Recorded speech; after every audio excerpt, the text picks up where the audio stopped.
মামু একটা সিগারেট দেন। সিগারেট নাই? তাহলে এক কাপ চা দেন। চাও নাই? এই রুটি তার দেবেন না। আগের 1250 টাকা পাই, ওই টাকা দিয়া তারপর রুটি তার দেবেন। মামুন ভাই একটা পেনশন দাও। পরে দিন না।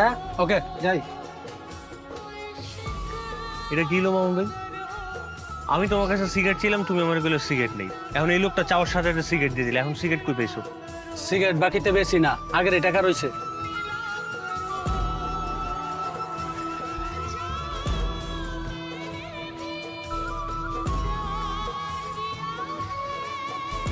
রে কখন আসলি? এই তো আই মামুন একটা সিগারেট দাও তো। মাত্র বেরোলি? হ্যাঁ। মামু বাইকের চাবিটা দে না। কি করবি?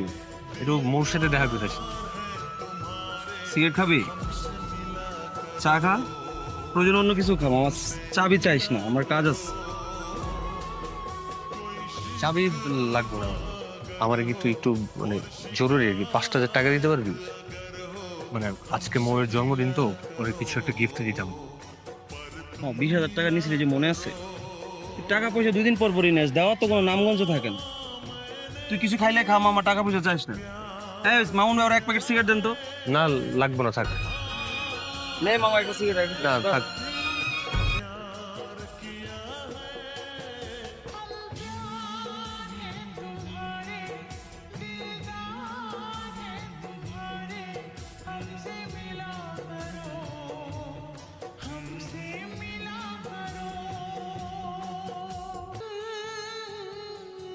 এইটা তোমার আসার সময় হলো? মানে আমি বুঝলাম না, আজকে একটা স্পেশাল দিন, আজকেও তোমার দেরি করতে হবে? তুমি আসলে আমার কেয়ারই করো না। হয়েছে, এখন কান ধরে দাঁড়িয়ে থাকো। সরি।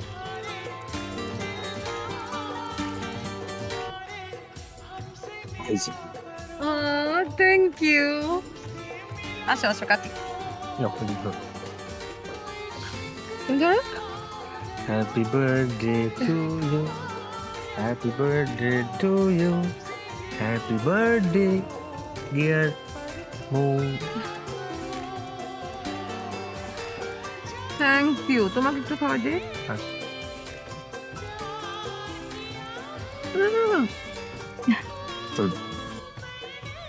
আমি বয়ফ্রেন্ড হিসেবে ব্যর্থ।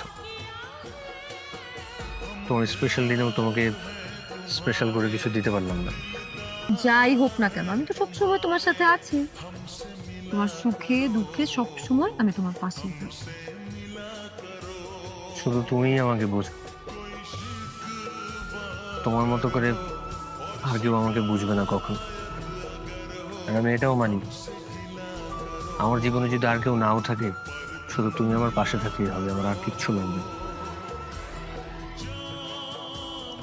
I love you. এবং একটু একটু খাও। এই কি হয়েছে, এত আর্জেন্ট ডাকলা যে?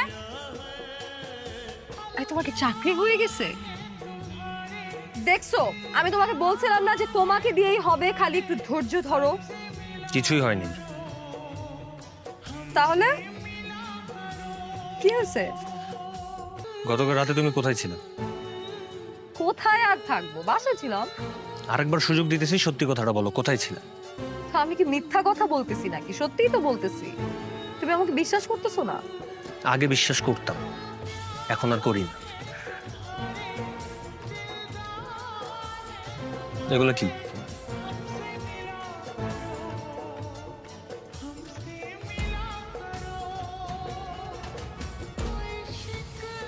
তুমি এগুলা কোথায় পেয়েছো?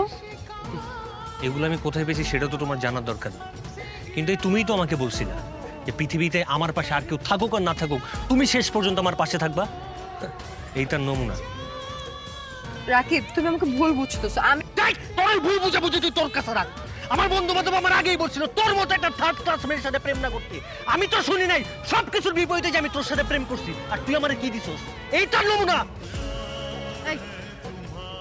অনেক হয়েছে, অনেকক্ষণ ধরে বলতেছো। আমারও কি কিন্তু এতদিন ধরে অনেক কিছু বলার ছিল, আমি কিন্তু কিছু বলি নাই। এই বয়ফ্রেন্ড হিসেবে তুমি আমার জন্য কি করছো? হ্যাঁ, জীবনে কোনো একটা গিফট কিনে দিছো? সেটা তো দিতে পারো নাই। করছোটা কি? পার্কে বাদাম খাওয়াইলে আর ফুচকা খাওয়াইলেই বয়ফ্রেন্ড হয়ে যায়? শোনো, বয়ফ্রেন্ড হওয়ার কোনো যোগ্যতাই তোমার নাই। আজকে থেকে তোমার সাথে আমার ব্রেকআপ। তুমি আমাকে আর কোনোদিনও নিজের গার্লফ্রেন্ড হিসেবে দাবি করতে আইসো না। আরে আমি তোরে কি গার্লফ্রেন্ড হিসেবে দাবি করবো? তুই আমার বয়ফ্রেন্ড হিসেবে দাবি করিস না। আর তোমার এই চেহারাটা কখনো আমি আমার চোখের সামনে দেখতে চাই না। শোনো, সময় আমারও আসবে, আর সেই দিন আমি তোমার চাইতে 1000 গুণ ভালো একটা মেয়ের সাথে প্রেম করে আমি তোমার দেখাই দেব। তোমার মতো ফকিন্নির সাথে কোনো ফকিন্নি প্রেম করবে, কোনো ভালো মেয়ে প্রেম করবে না, বুঝো নাই? বন্ধু হঠাৎ আমার অফিসে? শুনলাম কয়েকদিন আগে তোদের অফিসে নাকি একটা পোস্ট খালি এসে, তুই একটু দেখ না এটা কোনোভাবে আমার জন্য ম্যানেজ করা যায় কিনা। দোস্ত এখন তো আমাদের অফিসের লোক না, পসিবল না। আঙ্কেলের সাথে একটু কথা বলে দেখবি, আঙ্কেল হয়তো ম্যানেজ করতে পারবে। আর দোস্ত বললে তো হয় না, পোস্টটা তো খালি থাকতে হবে, তাই না? আর যে লোকগুলো নেওয়ার কথা ছিল ওগুলো নেওয়া হয়ে গেছে তো। মানে একটা চাকরি হলে আমি একটা টেনশন থেকে বাঁচি আর কি। বারবার কল দিতেছো তো, ইম্পর্টেন্ট কল হইতে পারে, আমি ওয়েট করি, তুই শেষ কর, সমস্যা নেই। বন্ধু তুই একটু বাইরে যা, আমার একটু ইম্পর্টেন্ট কল আসছে তো, কথা বলি তারপরে তুই আয়। কিন্তু বাইরে কতক্ষণ ধরে আমি তোমাকে কল করতেছি, হ্যাঁ তুমি আমার ফোন ধরো না কেন? আমরা লাঞ্চ করতে যাবো না?